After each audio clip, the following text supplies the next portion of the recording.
আসসালামু আলাইকুম বন্ধুরা, আমাদের কাছে চলে এসেছে বন্ধুরা মাজরা পোকার জম। এটি মাজরা দমনে অত্যন্ত খুব ভালো কাজ করে থাকে। এই বীজটির নাম হলো নেইমার।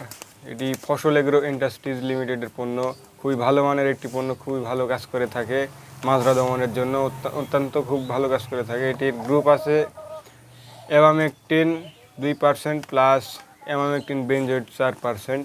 এটি যদি আপনারা ধানে লাগার আগে বা পোকার আক্রমণের আগে যদি এটি ব্যবহার করতে পারেন তাহলে ইনশাল্লাহ অনেক দিন পর্যন্ত আপনার ধানে পোকার আক্রমণ হবে না। যদি লাগার আগে স্প্রে করতে পারেন প্রায় 25 থেকে 30 দিন পর্যন্ত আপনার ধানের জমিটি সুরক্ষিত থাকবে, কোনো পোকার আক্রমণ হবে না। সেজন্য এটি আপনারা ধানের জমিতে মাজরার আক্রমণ হওয়ার আগে ব্যবহার করে দেখুন, ইনশাল্লাহ খুব ভালো রেজাল্ট পাবেন। এবং এখন যতগুলো বীজ আছে প্রায় সবচেয়ে বেশি ভালো রেজাল্ট দিয়ে থাকছে এই নেইমার বীজটি। এটি আপনারা ব্যবহার করে দেখুন, ইনশাল্লাহ খুব ভালো সমাধান পাবেন। মাজরা দমনে খুবই ভালো কাজ করে থাকে। আর এটি ফসল এগ্রোর ইন্ডাস্ট্রিজ লিমিটেডের পণ্য, সেজন্য খুব ভালো কাজ করে থাকে এটি। এবং এই নেইমারের সাথে আপনাদেরকে দিতে হবে নাইট্রো। এটি যদি এই দুটি বীজ যদি একত্রে আপনারা মিশ্রিত করে স্প্রে করেন তাহলে আপনার ধানে মাজরা পোকা থাকবে না এবং অন্যান্য পোকাও থাকবে না। সেজন্য এই দুটি বীজ আপনারা একত্রে হারে মিশিয়ে স্প্রে করবেন। এবং কোনটা কতটুকু হারে আপনারা বিঘায় স্প্রে করবেন সেগুলো আপনাদেরকে বলে দিই।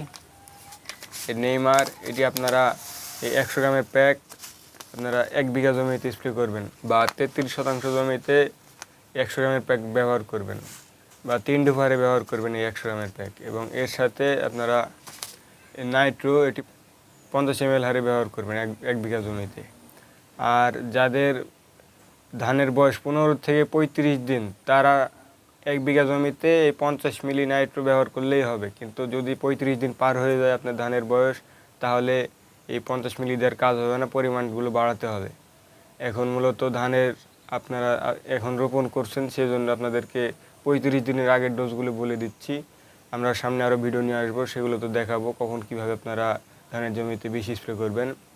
আপনারা 35 দিন বয়স হওয়ার আগে এগুলো ব্যবহার করে দেখুন, ইনশাল্লাহ অনেক দিন পর্যন্ত আপনার ধানের জমিতে পোকা লাগবে না, প্রায় 1 মাস আপনার ধানের জমি সুরক্ষিত থাকবে। আপনাদেরকে বলে রাখি, আপনার যাদের ধানের জমিতে পোকার আক্রমণ লেগে গেছে বা পোকা লেগে গেছে তারা এই যতই ভালো বীজ দেন আপনার 1 সপ্তাহ পরে আরেকবার বীজ দিতেই হবে, না হলে আপনার কিছুদিন পরে দেখবেন যে আবার পোকা আক্রমণ শুরু করেছে। অনেকেই বলবেন যে রেজাল্ট পাচ্ছি না, 25 থেকে 30 দিন বলা হয়েছে কিন্তু কিছুদিন পরে আবার পোকা লাগছে। তাদের উদ্দেশ্যে বলছি, যাদের পোকা লেগে গেছে তারা 1 সপ্তাহ পর আরেকবার স্প্রে করে দিবেন, তাহলে ইনশাল্লাহ 25 থেকে 1 মাস পর্যন্ত আপনার ধানের জমিতে সুরক্ষিত থাকবে। তো সবাই আমাদের সাথেই থাকুন।